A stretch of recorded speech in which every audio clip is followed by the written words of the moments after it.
Dickson Jaja Mararo ni mũndũrũme ũrĩa ũronekana mbica-inĩ cia CCTV akĩratha maabitha ya borithi na mũirĩtu ũmwe nja wa kĩrabu gĩa Quivers barabara-inĩ ya Thika Road kaunti-inĩ ya Nairobi.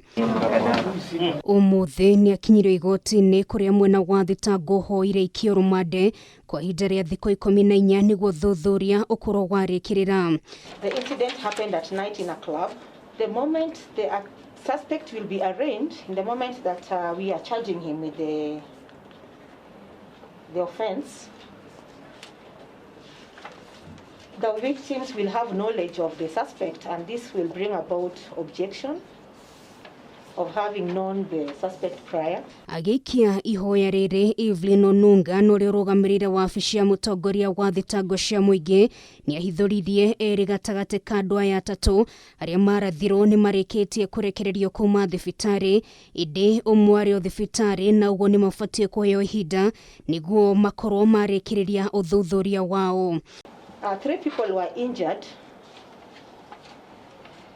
They sustained gunshot wounds. One is critically ill, and I'm informed that one was discharged yesterday.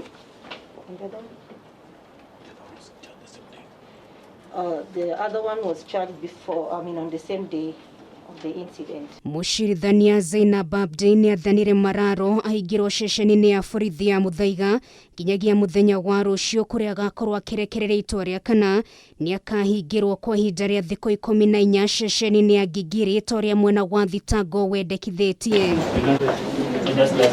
Mararo areneanire kũrĩ maabitha borithi mũthenya wa ira aumagarĩtio nĩ wakiri wake Cliff Ombeta ũrĩa ũraugire atabanirie gĩko gĩkĩ akĩgeria kwĩgitĩra kuma kũrĩ atatũ aya kuona matindaga makĩmũrũmĩrĩra na marĩ na mĩthiĩre ĩno cuke. Ngĩribotera Kameme TV, rĩtwa rĩakwa nĩ Nũngari wa Kamau.